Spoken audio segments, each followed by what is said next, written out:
આ શું ઉકળે છે? સોયાબીનની વડીઓ.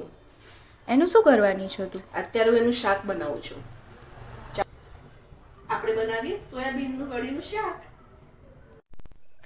પહેલા આપણે સોયાબીન વડીને ગરમ પાણીમાં ઉકળવા દેવાની છે. સરસ એવી ઉકળી ગઈ છે. તો આપણે શું કરીશું, તેને પહેલા હું ગેસ બંધ કરી દઉં અને એક અલગ વાસણમાં નીકાળી લઈએ.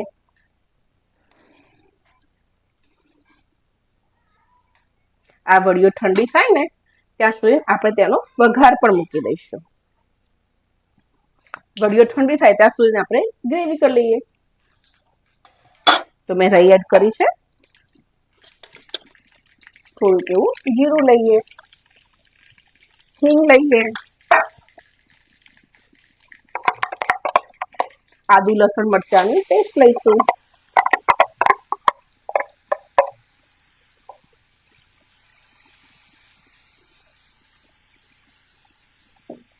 સાથે જ એક કેપ્સિકમ લઈશ જે મેં બારીક બારીક કાપી નાખ્યું છે.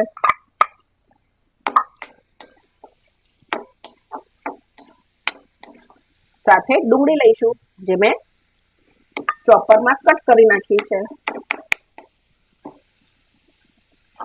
એક ચોપરની અંદર મેં 2 ટામેટાની પ્યુરી કરી નાખી હતી, તે પણ લઈ લઈશું અને સરસ બધું જ એવું મિક્સ કરી નાખીશું.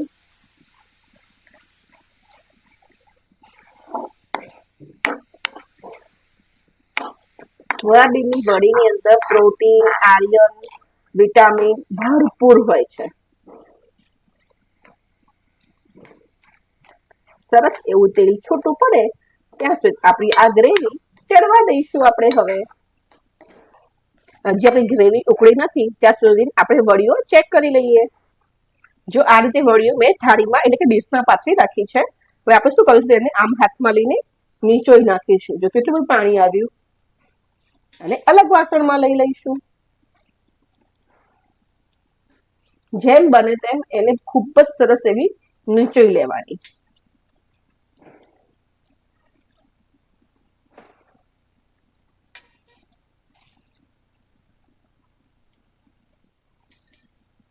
આ રીતે બધી જ વડીઓ આપણે હાથની મદદથી નીચોઈ લઈશું.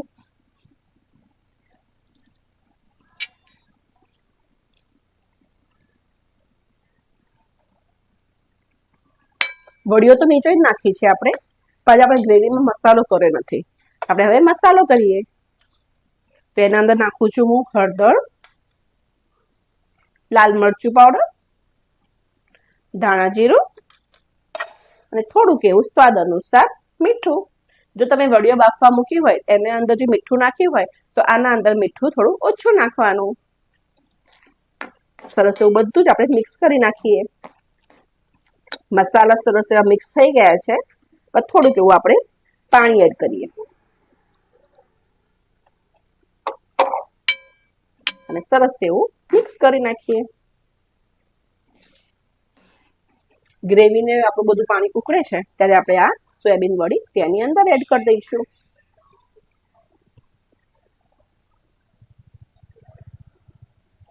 સરસ એવી વડી આપણી મિક્સ થઈ ગઈ છે ત્યારે હું થોડુંક જ એવું અંદર લીંબુ નીચોવું છું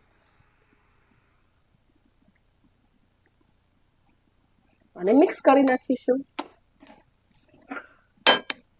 અને કોથમીરથી સજાવી લઈશું. આપણી સોયાબીનની વડીનું શાક તૈયાર છે. મારી ચેનલને લાઈક, શેર, સબસ્ક્રાઇબ ચોક્કસ કરજો ફ્રેન્ડ્સ. અને આવી નવી નવી રેસીપી જોવા માટે ચોક્કસ મારી ચેનલને સબસ્ક્રાઇબ કરજો. Thank you for watching.